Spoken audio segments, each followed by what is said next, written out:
Hi, Rob. Hi, looks like it's a busy meeting. I haven't looked at the agenda or anything, but Yeah, no one is here. Let's see where Valentine is. Might I need to defer this one.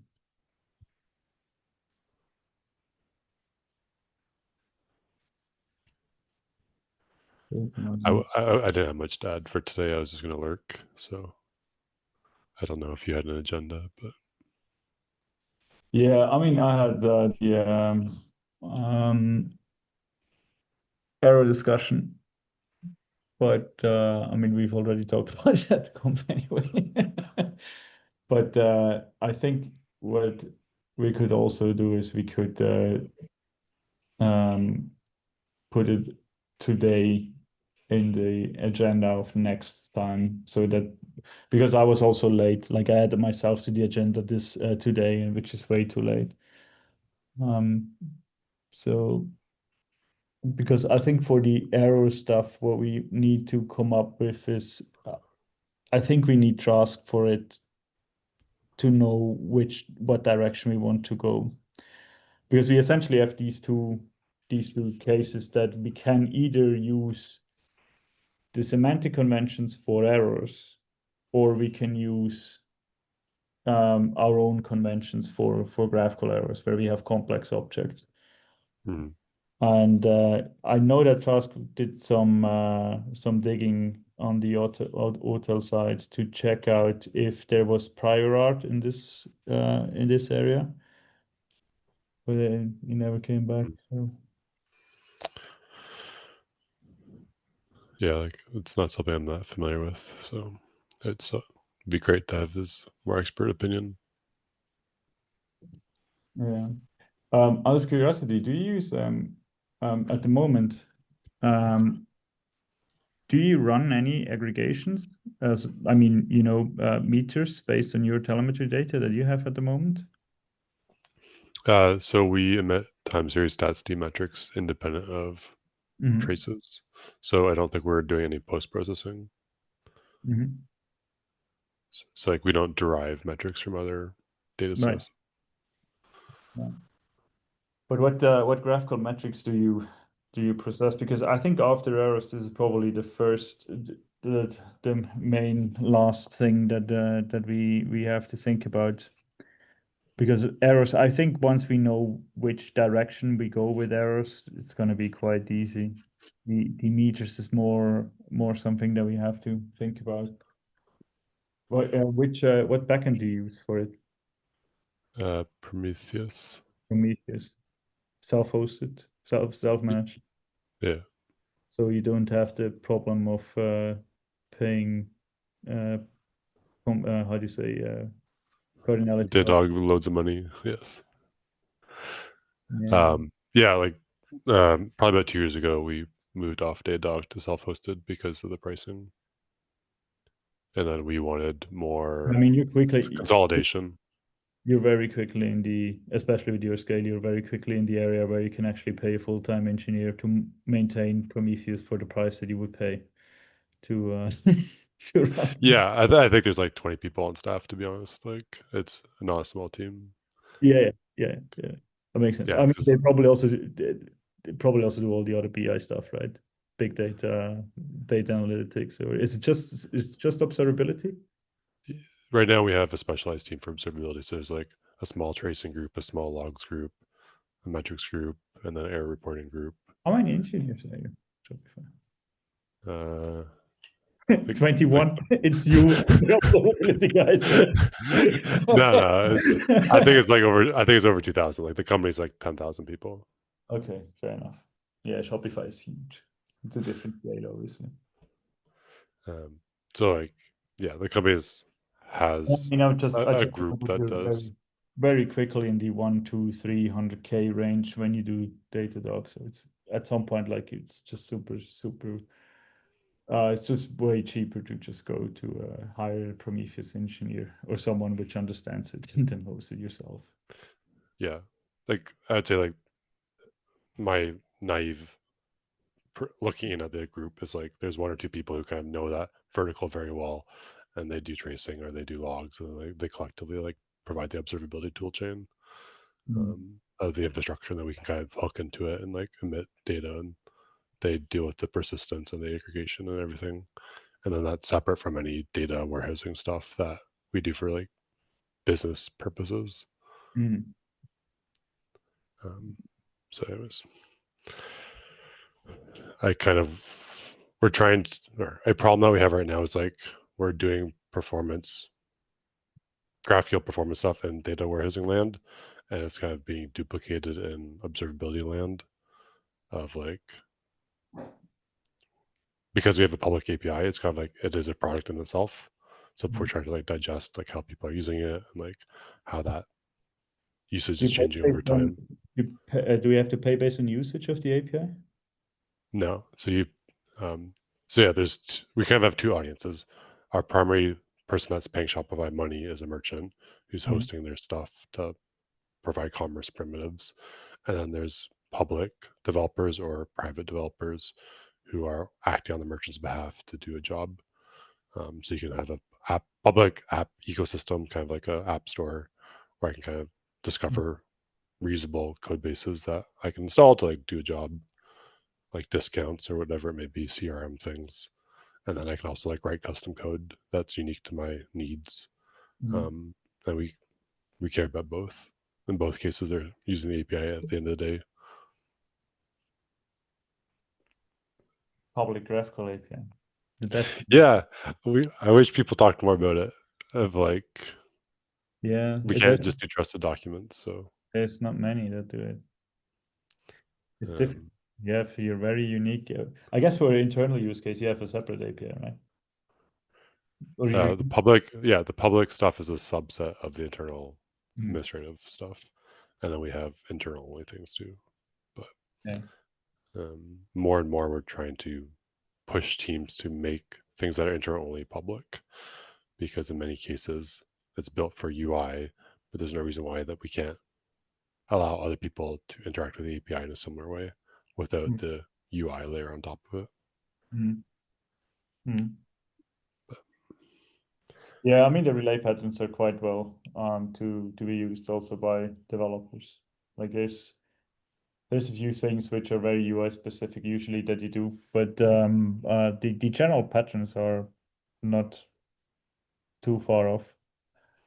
It's Like but yeah, one thing I don't see too much talked about is like a lot of people are wanting to use the Shopify API for like data synchronization. So it's like repetitive import or export kind of thing.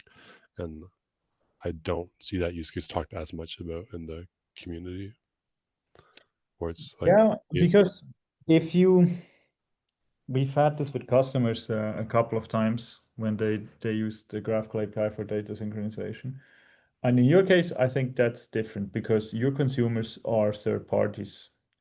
If you do it company internal, from one silo to the other silo, and you start synchronizing data over the GraphQL API, you really got to ask your question like, is the GraphQL overhead, because there is GraphQL overhead, be yeah, worth it, or could we just do a JSON stream document, whatever, for synchronization? yeah. But yeah, I mean, you can't just expose a JSON-L endpoint where you can stream data all day long for thousands of or hundred thousands of consumers.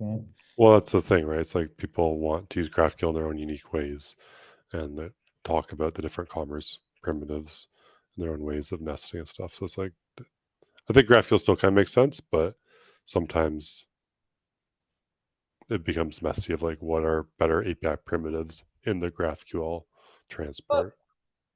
What's what's the the optimal way of doing data synchronization? Everyone will bend the technology to their needs. It doesn't matter if you use GraphQL, gRPC, JSON, Sure. or whatever. Okay, a concrete. So like Valentine, we can kind of transition to the actual open telemetry stuff. I just say in closing, like one problem is like we do for connections right now. You just do next page, next page, next page. So it's hard to like parallelize and fan out that work of data fetching. So like that isn't something we've solved very well. Just like people used to be able to do like offset pagination, And now we're kind of just using like opaque cursors, so it's like harder to jump ahead to like an arbitrary point in time to like. Did you see Michael's talk about it? I think I haven't seen his talk. I have a theory of what his talk was on. Basically, just like hints of like what is the It's the last ID. same. It's the Like it's same. basically saying the last ID, I assume, is encoded in the cursor. Yeah, it's the ID plus an offset. Yeah, yeah. So it's like for us, it's like we still have to do a, a larger database scan to like get the feature IDs. Right, So, right. so Do you have there's people still which actually jump to page 700? that was kind of a thing for Storefront where they just like wanted to like expose a catalog of products, and then Because you could people probably, like bots were trying to like digest all of the information. So it's very much like a bot or a sneaker bot, kind of like scanning the internet Mhm. use case. Well, as long as they use cursors, everything's fine. Yeah. Anyways, is there stuff we want to cover today? Sorry? No, I was just saying like I'll stop talking about my problems. Feel free. Hi, Valentine. Hey, so we have only one agenda item today, and this is about the errors. Let me quickly open the GitHub page so that we can make this official now. Because if we are three, we will do the debug group a bit more proper. Okay, so as usual, by being here, we all agree about to the membership agreement, the participation guideline, contribution guideline, code of conduct, yada yada yada. Then we will use LLM and AIs to analyze, or actually will use LLM and AIs to summarize these meetings, and we will also publish a copy of this to YouTube. Now, in the introduction of attendees, I am Pascal. I'm Rob. I'm going to update the GitHub repo in a sec. I work at Shopify, do stuff in GraphQL, foundational things for the company. And I'm Valentin, working at the Guild, mainly on the Federation Gateway stuff. Awesome. Cool. Yeah, so we already did chat about all the things. We also talked a bit about what we want to tackle next. We have the pull requests open. I've seen that you've also reviewed them, Valentine. We can, once we are stuck on the semantic convention stuff for errors, we can also go over your comments there. We can also do this asynchronously. I've already read through them, but I haven't had the time to reply yet. But thanks for the review. Next is going to be the semantic conventions for errors. It's a very hot topic because at the moment this is a bit in flux, and we need to figure out how we want to do this because that's essentially a big pain point that we have at the moment, that you don't know which resolver failed. And so from an open telemetry perspective, what we can do here is that we essentially, let me open a new window. We have to decide in which direction we go.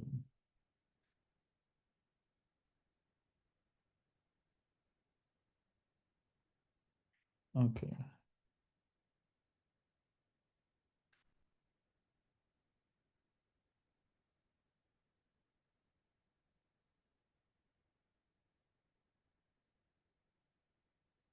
Actually,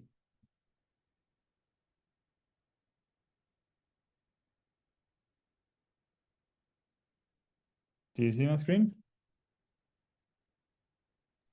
Yes. Okay, so there is this official semantic conventions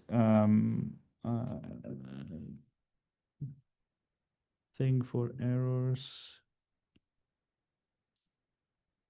That's the OTel spec. That's wrong. This one is right. Then we have semantic conventions for events.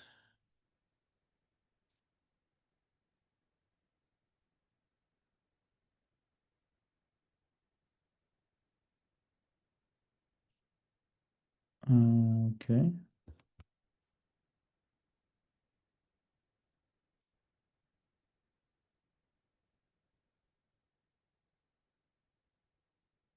Recording errors.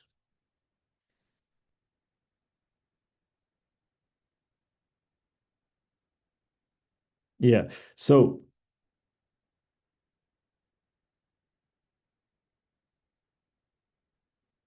this section, I think, is new.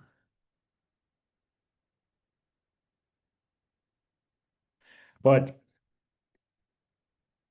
how this worked in the past, I'm not sure if it still works the same way, is that you record an event on the span, and no, it works differently now. Okay, I have to read into this. But essentially, we not only have the error type when something went wrong, we also have exceptions because we have the errors in the result set that we have to record. And what we have to do is we have to read into this how this is done in the new world, because before it was a span event. And now it can be a span event or a log record, one of the two. So this is how it was before, the exception event, which is a part of the span. And there is the exception message, the exception type, and if the exception is escaped or not, and the stack trace. Now, the good thing is if we use our graphical errors, for example, in the query, the errors array, and we map them into events, what's nice is that this would already work with all of the backends. The problem is it's not exceptions, it's errors. So we don't have a stack trace. We don't really have a type. We essentially have a message, right? That's it. At least not a type like this. I don't remember if you can register multiple exceptions on the same span. You can, because events is an array. So you Okay. can add as many events as you want. Events are also used for things like when you have a database connection and you execute the query, the one event that, or what events are used in certain implementations is the first, like the moment when the first byte arrives, which essentially means that the response stream has started, right? So that's, you have a span which is 2 seconds, and then you have an event with a timestamp where the essentially the response stream started. And the closer this is at the beginning, the more efficient you are. The closer this is to the backend, the less computation has to happen before the actual response stream can start. So that's what events are used for, but they're also used for exceptions. And apparently that's going to be deprecated. That's what's at least listed here, because this is new, that you set the error type on the span. That's also, you can only set one. The recording error span statement must left unset. The instrumentation has ended without any errors. Okay. When the operation ends with an error, instrumentation should set the span code to error, which makes sense. Should set the error type. Should set the span status description. Span status description section. Okay. Okay. Cool. If you click on the error type link there, one of the things that it mentions is it talks about near the bottom, if a specific domain defines its own set of error identifiers, such as HTTP or gRPC status codes, it's recommended to use a domain-specific attribute. So my take on that is that you would have a third attribute, error dot HTTP status code or something that further provides custom things. So we may just want to keep that in mind as we think about error objects and error extensions. Error type has the following list of well-known values. If one of them applies, then the respective value must be used. Otherwise, a custom value may be used. Underscore other.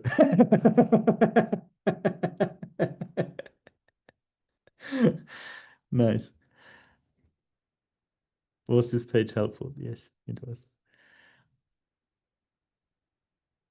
Okay. Yeah. So that's the status code. I'm not sure if this contradicts this now, but you know. Yeah, fair question.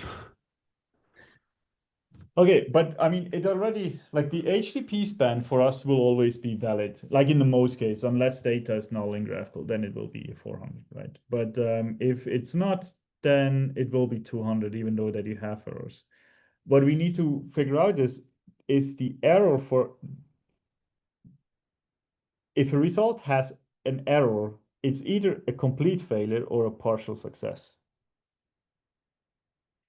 And that's something that doesn't exist.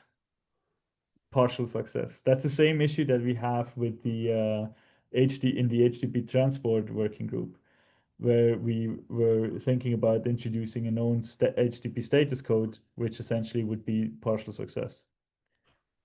Yeah, and then it also is tricky if you have batching or like multiple operations sent in one HTTP payload.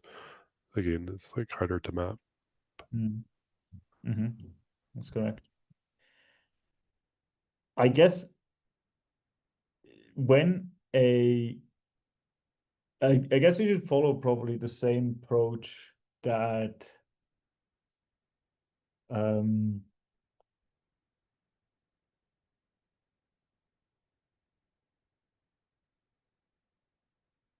the the graphical transport working group does. And the approach essentially is that if the data is null, if the data field is null, then this is, I believe, an 400 error. And this is probably also where we should fail the span and we should say, hey, this is really broken. But if there is data in the response and it's not completely nulled, then it's 200 okay, which could still be partial success, but this doesn't exist, so it's 200 okay.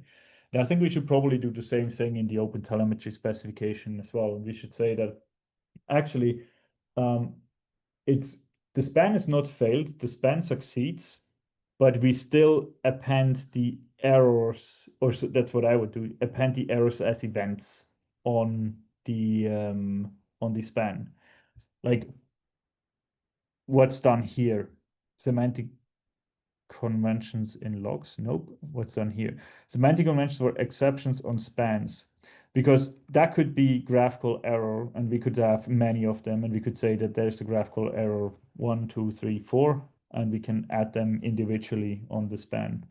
And then the span could still succeed, but there will still be a signal that something went wrong because you essentially have a valid span, and then you have these errors on the Right. So my assumption is if I have any top level error, I'm going to have a span with an exception event on it. And that's going to indicate to likely my front end that something failed. It'll likely flag it as like a red failure. So like a partial success will still appear in the UI as like a failure. So I can't fully distinguish between a hard failure and a soft failure. it's a good argument. So you're actually your argument is in the other direction, say that as soon as there is an error, the span should be failed because the UI will show an error, and that means that, yeah, I see. It makes sense. a partial success is an error in the tracing. Yes, that's what I'm articulating, because we don't know how if the client will accept it or not. Yeah. Yeah. And it's still something went wrong. If everything is green, then it's very misleading. Yes. What? But it does make it muddier of like how bad did something go wrong.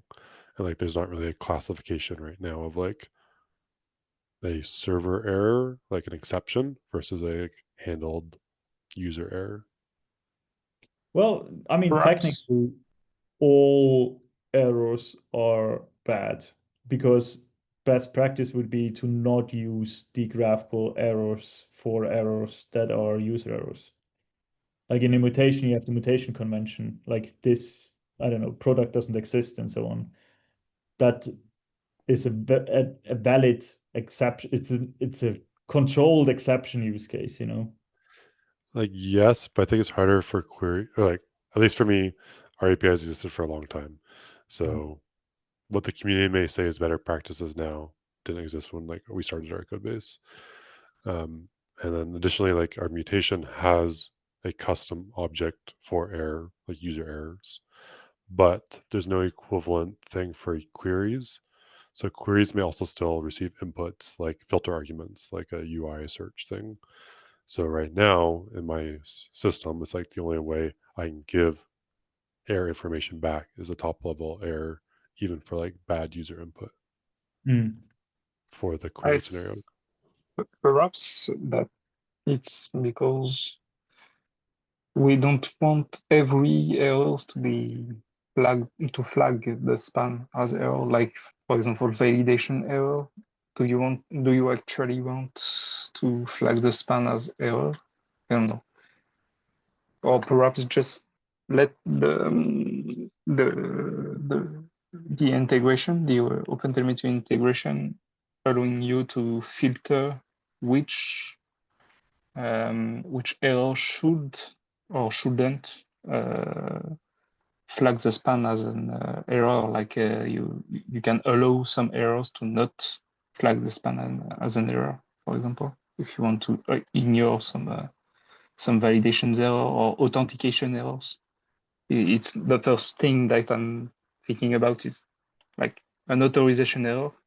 Most of the time, you will want to have this in GraphQL error because you don't want to have this in all mutation result type. But that's what you would have in REST as well. Like if you do a post request and you get a 401 or a 403 or whatever, that's gonna be an error in the trace. The span is gonna be flagged as red. So especially Right, authorization and authentication, that's gonna be an issue. right. And You're I right. would say a validation, specifically validation, is an error case, which should, because then there's no execution. It's more about the thing that, you know, when you get 99% of the response, but there's one Hmm. bad field which throws an error and then the object is nulled or something like this. Or maybe the timeout in the database or whatever, the ugly things, where actually most of the UI still is valid, but certain parts of the UI, you know, the error boundaries essentially are going to be red and broken. And the question is, what do we do with them? Is this an error or not? And I understand Rob's take, like, yes, something went wrong. And if we don't show that something went wrong by default by flagging the span as an error, you will never know. Everything would look green, but actually nothing is green, you know. You get Right. you would have the same issue that we have now, where you have the slash graphical endpoint in the tracing and everything is green, but actually everything is red because 200 OK is fine in graphical for errors, right? Yeah, I think where I struggle with is just the binary, like true or false. Was there an error or not? There's not really like, or I haven't used the system enough to know if there's a sense of like refinement of like, can I classify certain things a certain way or like how that bubbles up in the UI. Not I kind of assume exceptions are exceptional and not all errors are exceptional, if that makes sense. Yes, that's true.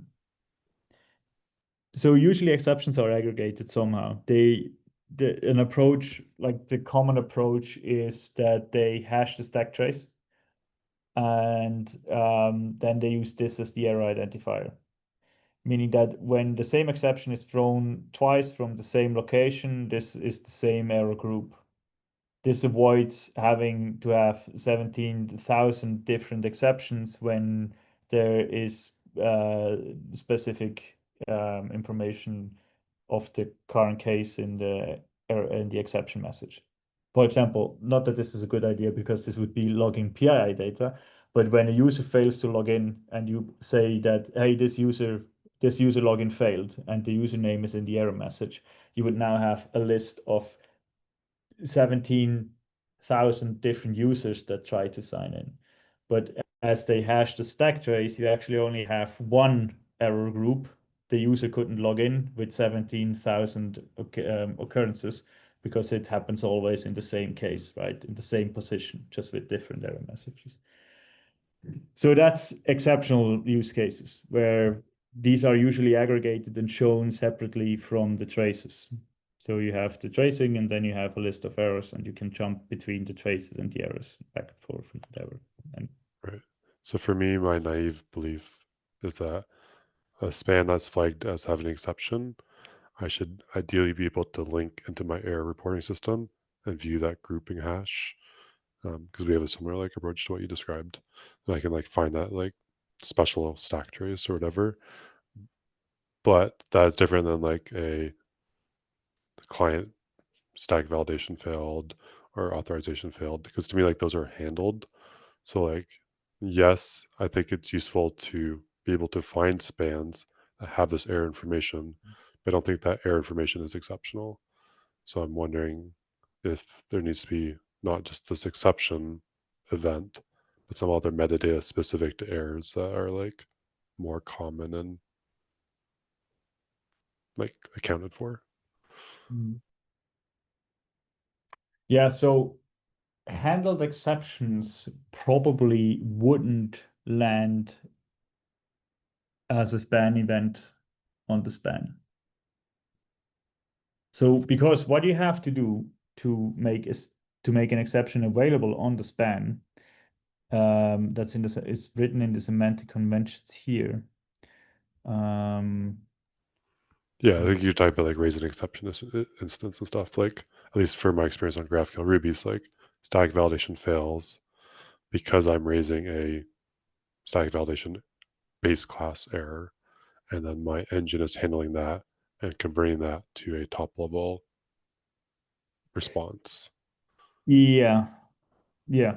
So you have to someone has to call span record exception for the exception to appear in your open telemetry system. And usually on the edge, your server most likely is going to do this for you. Try catch and then catch the exception. This is an unhandled exception, span record exception, right? If you handle it yourself, then this will not be the case. So if it's a 401, you handle it, okay, user is not authenticated, then just set the status code and return problem solved, right? So yeah, most likely in this case, not exceptions. So we probably have a custom specification of this graphical error stuff. And for resolver errors, we can probably just use this. Like naively, I'm thinking like error.message or error.extensions.code or something like that.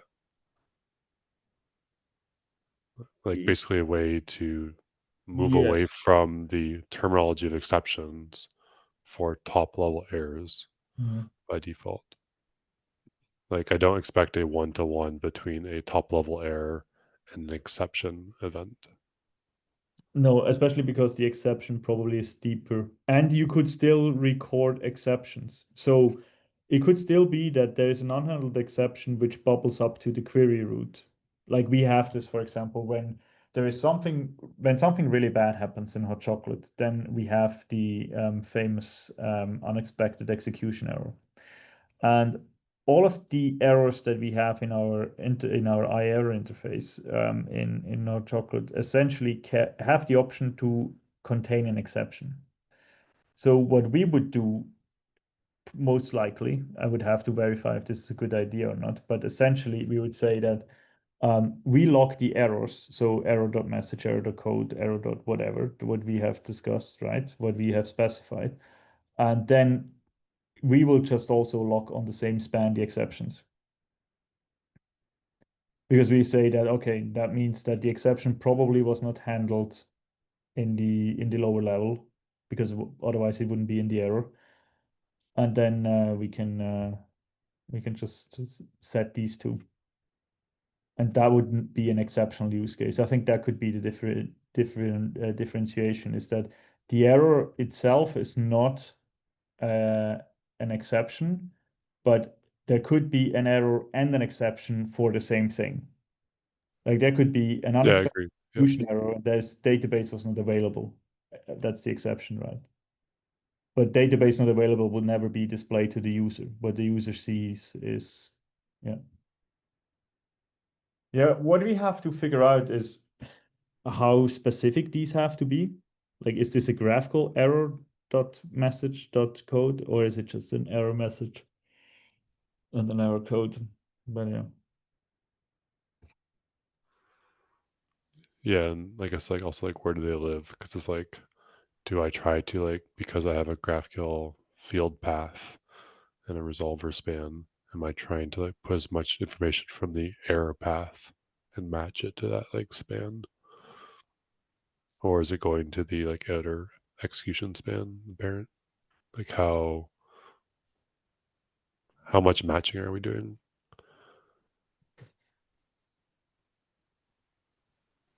You mean where do we record it, or Yeah, basically where do we record it? Because top level error has a path that may have a span for that same path, or it may not. I think that's really hard to correlate these. Agreed. I would say that it's probably what I was you have you touch on another interesting thing. Which route do we which route span do we attach the arrows to? The route or the execution route? You can have top level errors from validation and stuff, so presumably you have to go one level higher. Yeah, true. That's true. Variable coercion validation, yeah. So we would report it on the route, the one which includes the validation, the coercion, and so on. Probably at the operation level, yeah. Yeah.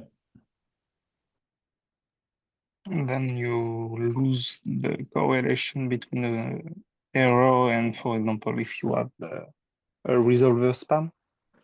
Not necessarily, because the resolver would just record, like, so the easiest way to say that something went wrong in OpenTelemetry is that you set the span status code to error. That's the easiest thing. Each span has a status code, and you can say everything is fine, there's an error, or unset. Unfortunately, there's no partial success. But the easiest thing to say that something went wrong is error. So we could say if a resolver fails, the resolver span is an error. So it will immediately flip to error. And then from there on, we can do the normal exception use case, I would say. We could say that if you have an exception, you can record an exception, but you don't have to. Like, you can also say this resolver failed. And then we could say, because there's a difference. That's also something which is a bit hard. There is a difference between resolving a value and completing a value. And the span that we have defined is only for resolving the value.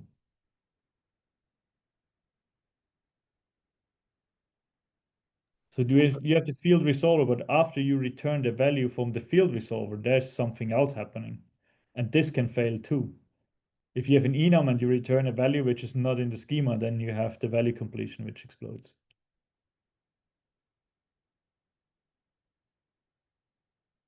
But that's harder to correlate.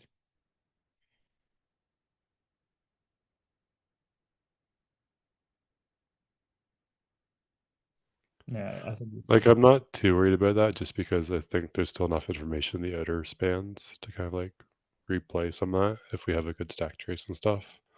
So I don't think it needs to be like hyper specifically, or like I'm not sure it's worth the complexity computation cost of like trying to like match it as granular as possible, is my theory.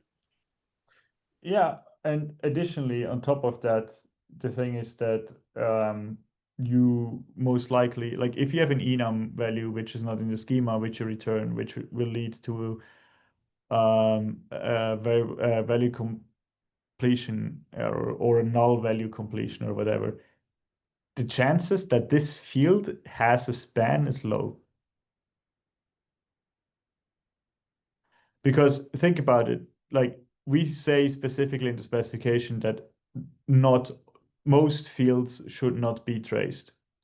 Like for you, I know it's different, Rob. I'm trying to change it, but yes, you're saying for the IO or computation heavy things, that's where we want to trace and have Yeah. spans. We don't want it on primitive values. It's not worth Yeah. it.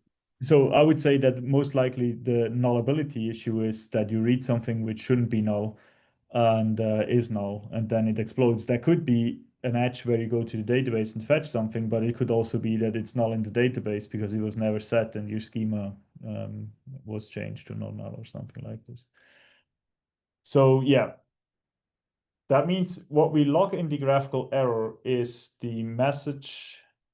Now I'm confused. I know that we have message with code path. Whoop.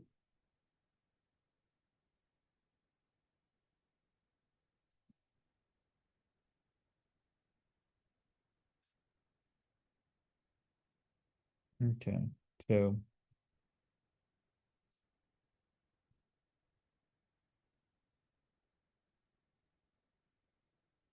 request errors. Ah,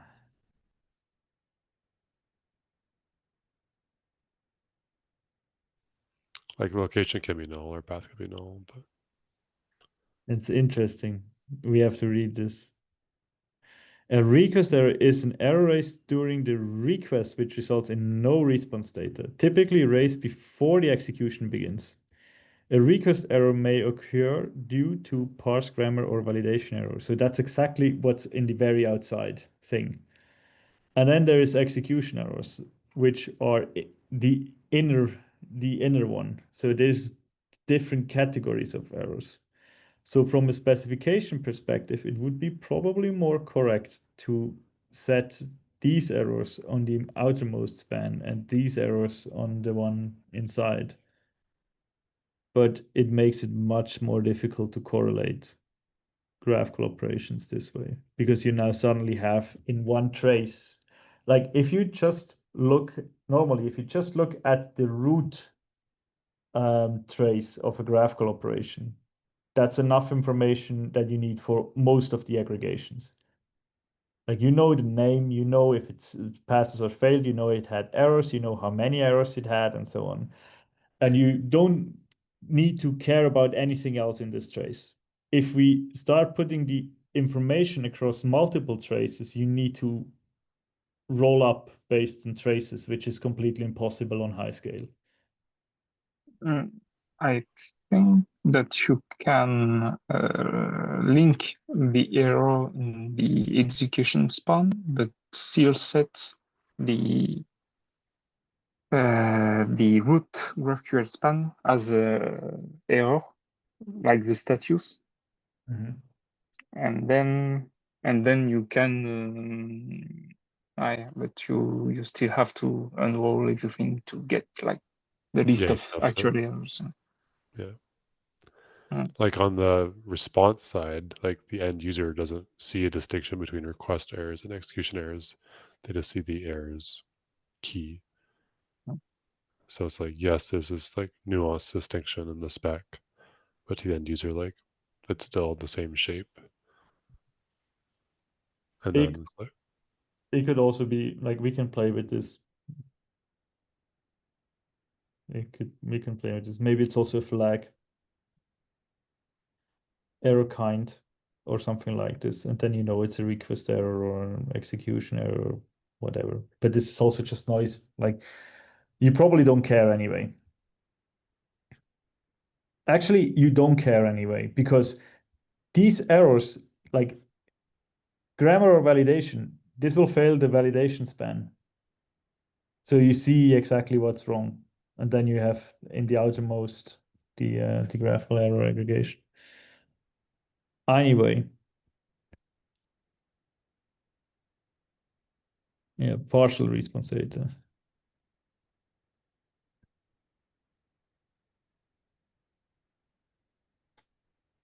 Must occur in a specific response position. Ah, the location, yes. The validation has the request errors. Validation errors may also have a location, but these just have a path. So,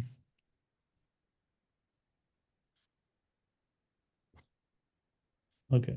So message path and location.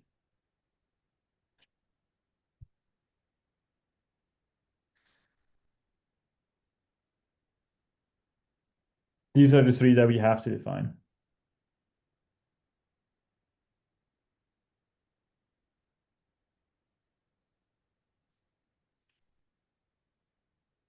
You probably also have a code, right, Rob? we're slowly rolling it out. Yeah, there's extensions.code. We do have the same thing. We also have a code baked in as more or less best practice. But it's this one, right?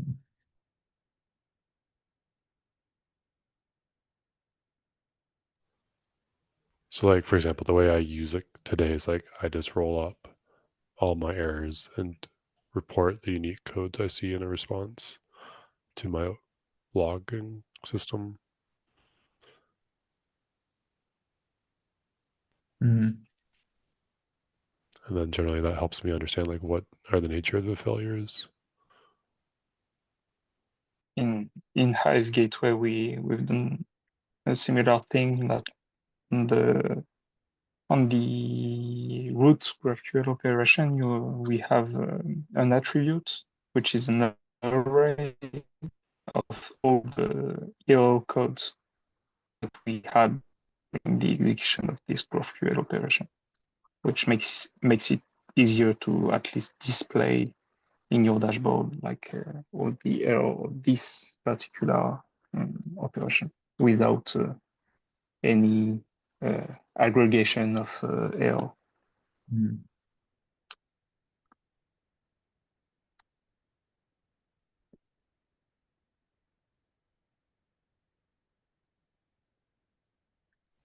In console, the team that is developing Hive console is pretty much always asking to have most of the information on the root operation, the root span, just to not have to like dig into the child spans and have to process everything. And they would like to have most of the No, information on the root span to like I it's also like just it. easier to manipulate this way. It's also easier to aggregate because you Yeah. have to watch out for one span. Because in the collector, essentially what happens is it could be that the trace comes in two batches, and when trace comes in two batches, you cannot do the aggregation reliably. So what you have to do is you have to essentially group a billion traces that come in every hour into buckets of trace IDs to then post-process them, which is a massive pain. So no, I feel you. Anyway, maybe we can also specify this.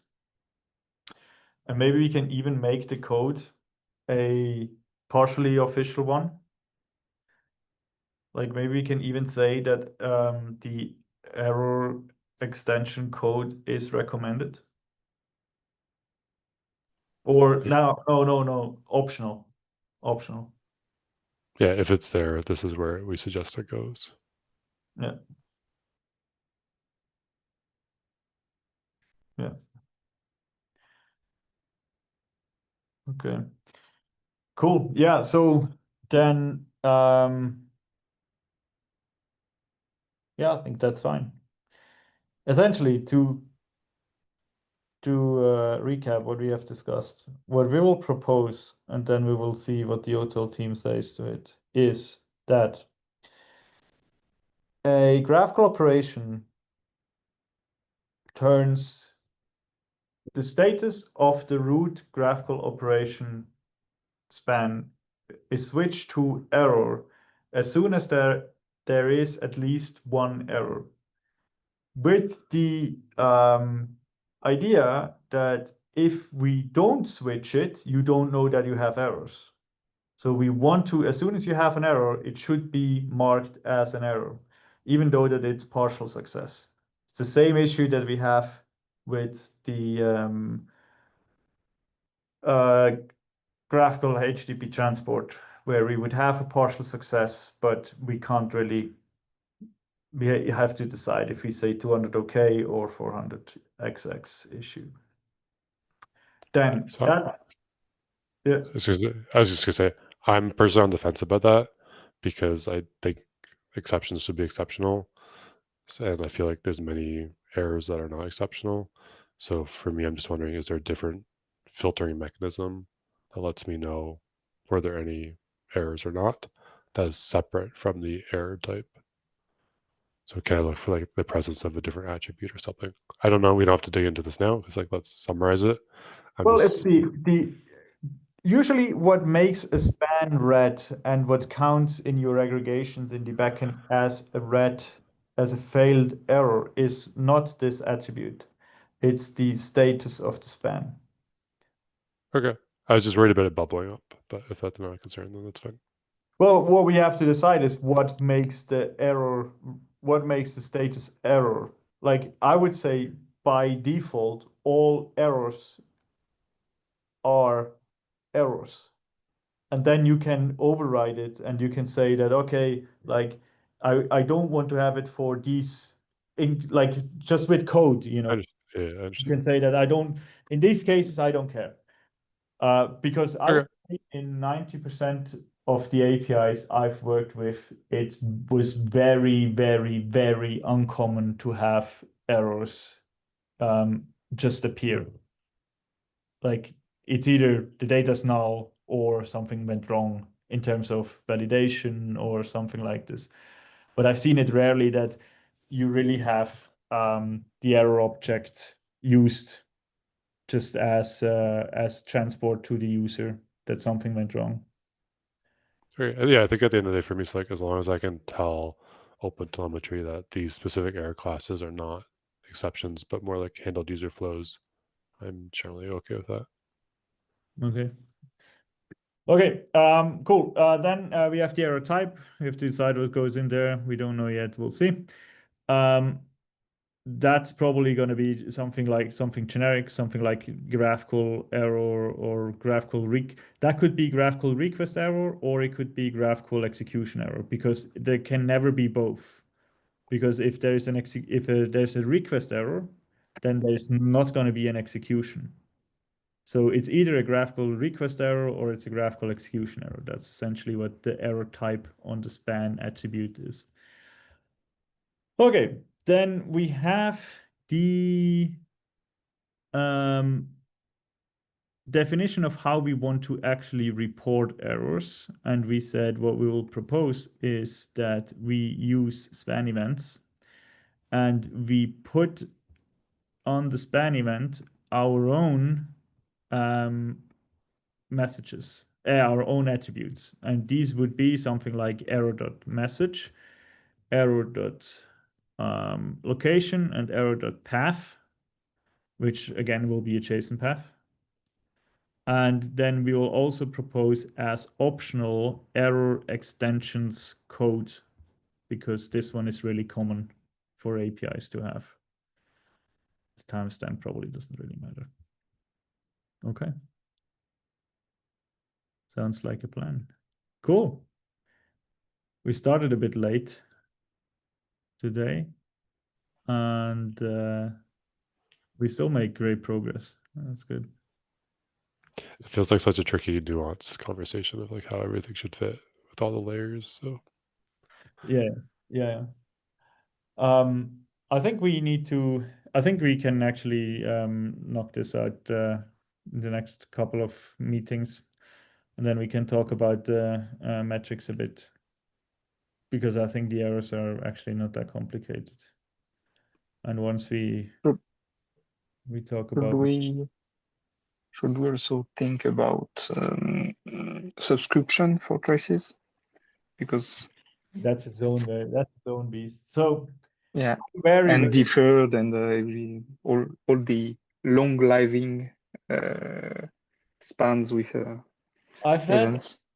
we've had a conversation with Quay about defer, and I think you were also there, Rob, right, at the conference where we talked about. yeah, just a quick conversation there. Yeah, and I think we'll just do for each execution. So for each deferred element, we'll do one span, so that you really see, like, you can count. Okay, this deferral meant that there were 17 segments sent to the client, because that's bad. In most cases, you don't want to have that many, right? But yeah, let's see. Defer is a thing. Yes, I agree. We also have to talk about subscription. I also agree. And there we have options, because I'm a bit on the fence there, because I kind of like having the long spans of 30 minutes, 40 minutes, 50 minutes, to see how long subscriptions were open. But in most of the cases, no events happen anyway, at least in my cases. And then I just have super long spans, which completely skew the telemetry of my service. So I don't know how well it performs, because I have these long subscriptions which are just open for hours, days, months, who knows. Yeah, so that's a problem. We could play around with span links there, so that the event execution is linked to the root span somehow. That was my thought, dude. Yeah, it's not wrong. It's definitely not wrong. It solves one problem, but I'm not sure if, like, depending on which user, maybe user want to have the long spans, but I don't know. Yeah, that's going to be a long discussion. Yeah. But let's schedule it. Let's get errors out. I will see. I hope I have time the next couple of weeks to push another pull request with the error definitions. Then we can do a few comments on it, and then we can see, like, we can next work group we can tackle these things. I think the most important thing for us is to get tracing done, because that's the key for most things. And then meters are just going to be another long discussions. But they're also not that complicated, I think. Okay, cool. In that case, thanks for joining, guys, and then see you next month. Thank you. See you Bye. later. Bye bye.